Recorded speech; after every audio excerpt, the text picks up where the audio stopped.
आज आपण प्रधानमंत्री आयुष्यमान भारत इन्फ्रास्ट्रक्चर मिशन अंतर्गत 50 खाटांचं जे क्रिटिकल युनिट आहे त्याच्या उद्घाटनासाठी भूमिपूजनाच्यासाठी जमलेलो आहोत। सर, मी सांगू इच्छितो की आपल्याला 2025-26मध्ये हा प्रोजेक्ट सँक्शन केलेला होता, पण आपण डीन सरांच्या प्रयत्नाने आपण त्यांना पटकन जागा अवेलेबल करून दिली, प्लॅन घेतलेला आहे। त्यामुळे 1 वर्ष आपण प्रिपोन करून हा प्लॅन ॲक्सेप्ट करून घेतलेला आहे आणि ह्याची जी आहे टोटल 23 कोटींचा हा प्लॅन आहे। त्याच्यामध्ये साधारणतः 11.5 कोटींची आपली इमारत राहणार आहे। इमारतमध्ये 3 मजले असणार आहेत, पहिला, दुसरा आणि तिसरा, आणि ह्याच्यामध्ये क्रिटिकल केअर सगळ्या प्रकारच्या सुविधा दिली जाणार आहे। म्हणजे इथे ॲक्सिडेंटमध्ये झालेले असतील किंवा मेडिसिनचे पेशंट असतील, कोणत्याही क्रिटिकल पेशंट एका छत्राखाली ट्रीटमेंट करण्यासाठी आपण हा स्पेशल जे ब्लॉक उभारणार आहोत। घाटीमध्ये ऑलरेडी पाहतो आपण की खूप जास्त प्रमाणामध्ये पेशंटचा लोड आहे, त्याप्रमाणे आपले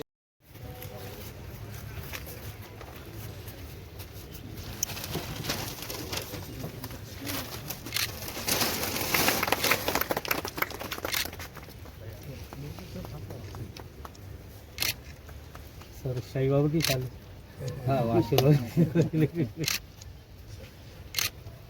sir profile sir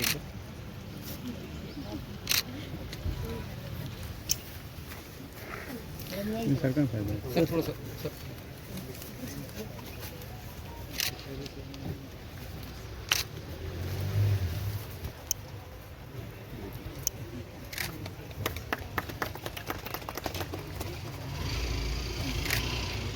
deputy engineer PWD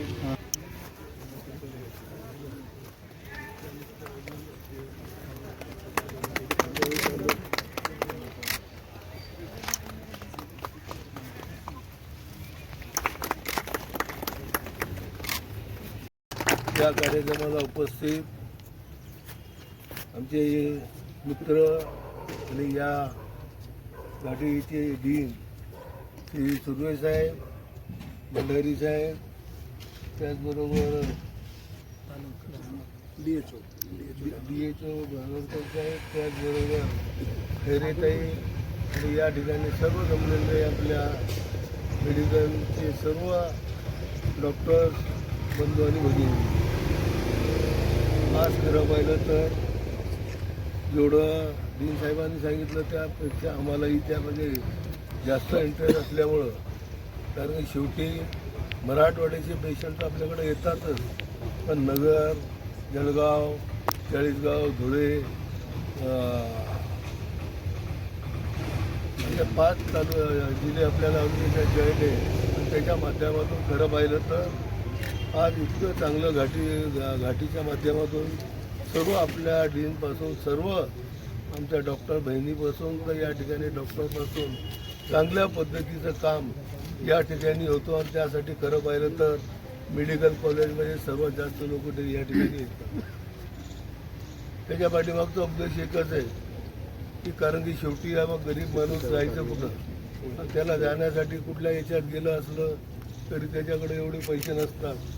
म्हणून माझी विनंती, आपण सांगा डीनचा आपल्याला जेवढा पैसा लागेल ते पैसा 100% तुम्हाला महाराष्ट्र गव्हर्नमेंटकडून कुठल्याही परिस्थितीमध्ये या ठिकाणी मिळवून देईल। कारण की शेवटी येतात, लोकांना वाटतं घाटीमध्ये जाऊन काय करणार, घाटीत काय आहे, जातात तपासतात, आता त्या लोकांना माहीत नाही की घाटीमध्ये प्रत्येक आमचे डॉक्टर असतील, आमच्या डॉक्टर बहिणी असतील, ते जवळपास हजार पेशंटला चेक करतात। तुमच्या दवाखान्यात तरी 100-50 लोक चेक केल्या जातात, त्या ठिकाणी हजार पेशंट चेक केल्यानंतर त्यांचा अनुभव इतकं मोठं असतं की त्या लोकांना कळत नाही। पण काय घाटी म्हणल्यानंतर घाटीत काय होणार आहे आपलं, असं प्रॅक्टिकल सांगतो मी तर माझ्या साल्याचं ऑपरेशनसुद्धा इथं केलं। कारण की शेवटी आपण लोकांना असं वाटतं इथं जेवढं तुमचं चेकअप होतं त्या पद्धतीने त्या ठिकाणी चेकअप होत नाही, कारण तिथं गेलं काय 10 पेशंट आले त्याबद्दल जे होतं आपण रोज काही केलं तर माझ्या हिशोबाने 1000-800 रोजचे आपले पेशंट आहे, कुठलेही याचे असतील ते चेक करायला येतात, त्याच्या माध्यमातून रोज ते लोक या ठिकाणी घाटीला येतात आणि त्या घाटीच्या माध्यमातून चांगलं काम या ठिकाणी होतं। म्हणून मी डीन साहेबाबरोबर त्यांच्या सर्व डॉक्टरांचा डॉक्टर बहिणीला सर्वांना मनापासून धन्यवाद देतो. एक चांगलं काम आपण या ठिकाणी करतात, आपल्याला मनापासून या ठिकाणी धन्यवाद देतो. विषय राहिला आपला कॅन्सरचं हॉस्पिटल. आज कॅन्सरचं हॉस्पिटल मला माहीत आहे की कॅन्सरचं हॉस्पिटल मला वाटतं टाटानंतर आता दुसऱ्या नंबरवर आपल्याला लागायला लागला, कारण की शेवटी सर्वसामान्य माणूस इथं काम करू शकत नाही, म्हणजे जाऊ शकत नाही मुंबईला. अशा ठिकाणी आपलं चांगलं काम होतं. तर माझी विनंती, मला माहीत आहे अनेक लोकांची अडचण आहे. आमच्या सत्तारबाईंनीसुद्धा सांगितलं होतं की आपल्या अमकाच मैदानावर आपण त्या ठिकाणी ग्राउंड तयार करावं, पण अशी परिस्थिती असेल की ज्या ठिकाणी पेशंटला राहायला जागा नसेल, त्या ठिकाणी आपल्या मेडिकलच्या लोकांना काम करता येत नसेल, तर माझं असं मत आहे की आपण त्या ठिकाणी आपल्या हॉस्पिटलच्या जागा फार मोठी आहे तिथं. आपण पाहिलं नसेल तर मला विचारा, दोन्ही वर पण आहे खाली पण आहे. तिथं आपल्या तिथल्या मुलांना मुलींना जे शिकायला आले, मला सांगावं 100% आपल्यासाठी रात्रंदिवस प्रयत्न करून त्या ठिकाणी आपल्याला जे काही लागेल ते मिळवून देण्याचा प्रयत्न 100% या ठिकाणी करेल. सर्वप्रथम आपल्या सर्वांची माफी मागतो. 2 वाजताचा वेळ होता, पण लोक घरातूनच बाहेर जायचे. सर्व आमच्या डॉक्टरांचं, डॉक्टर बहिणींचं मनापासून धन्यवाद देतो. आपण चांगल्या पद्धतीने काम करावं. 2 ते क्रिटिकल केअर युनिट, म्हणजे ज्याला आपण ज्या पेशंटला व्हेंटिलेटर लागणार असतो, मग ते अपघाताचे असतील किंवा इतर आजाराचे असतील, तर त्या रुग्णांना या ठिकाणी 50 खाटाचं एक सुसज्ज क्रिटिकल केअर युनिट आपण तयार होणार आहे. त्याच्यामध्ये ग्राउंड मजला प्लस 2 मजले असं हे 3 मजली असेल. आणि त्याच्यामध्ये 50 खाटाची संख्या असल्यामुळं आपल्याकडं यापूर्वीच 30 ते 32 खाटाचं अशी व्यवस्था होती. हे 50 खाटा वाढणार आहेत. आपल्याकडे सुपर स्पेशालिटी ब्लॉक जो झालेला आहे तिथं 50 खाटा आहेत. तर अशा पद्धतीने 130पेक्षा आपल्याकडे असे बेड असतील की ज्याच्यामध्ये सगळ्या बेडला व्हेंटिलेटर आपल्याला उपलब्ध असेल. त्यामुळं या ठिकाणी जे रुग्ण ग्रामीण भागातून येतात, गोरगरीब रुग्ण असतात, ज्याची पावती काढायची ऐपत नसते, अशा सगळ्या रुग्णांना या सेंटरचा फायदा होणार आहे.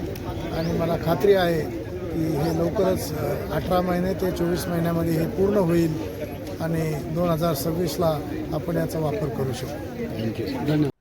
साहेबला आज माननीय आमदार श्री प्रदीपजी जयस्वाल यांच्या हस्ते शासकीय वैद्यकीय महाविद्यालय ते प्रधानमंत्री आयुष्यमान भारत इन्फ्रास्ट्रक्चर मिशन अंतर्गत 50 खाटांचे क्रिटिकल केअर युनिटचे इमारतीचे उद्घाटन माननीय श्री जयस्वाल साहेबांच्या हस्ते आज इथे झालेला आहे.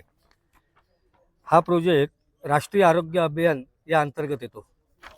बरोबर साहेब? कागद किती? हा प्रोजेक्ट टोटल 23,75,00,000 रुपयाचा आहे. अंदाजे 2 ते 2.5 वर्षात हा प्रोजेक्ट पूर्ण व्हायची शक्यता आहे. काय काय फॅसिलिटी राहतील हे आमचे इंजिनियर. या इमारती अंतर्गत आपल्याला एकाच छताखाली जे आहे अतिदक्षता विभाग, ज्याच्यामध्ये डिलिव्हरी असो, डायलिसिस असो, ऑपरेशन असो, त्या सर्व गोष्टी एका छताखाली आपल्याला उपलब्ध होणार आहे. त्याच्यासाठी वेगवेगळ्या ठिकाणी, डिलिव्हरीसाठी वेगळ्या ठिकाणी, काही क्रिटिकल केस असेल डिलिव्हरीची तर तेही वेगळ्या ठिकाणी, किंवा ऑपरेशनची काही वेगळी असेल तर वेगळ्या ठिकाणी, असो डायलिसिस वेगळं, असं नाही. एका छताखाली जे काही क्रिटिकल गोष्टी असतील ते एका छताखाली आपल्याला उपलब्ध होणार आहे. याच्यामध्ये सर्व गोष्टी ECG आहे, सोनोग्राफी आहे, तसंच आपले ऑपरेशन थिएटर्स आहेत, डायलिसिस हे आहेत, लहान नवजात शिशू जे असतात आपले पेडियाट्रिक तर ते आपल्याला हे करण्यात येते. माननीय आमदार जयस्वाल साहेबांनी डीन साहेबांच्या उपस्थितीत आणि इतर मान्यवरांच्या उपस्थितीत आज एका नवीन क्रिटिकल केअर हॉस्पिटल इमारतीचा भूमिपूजन आज केलेलं आहे.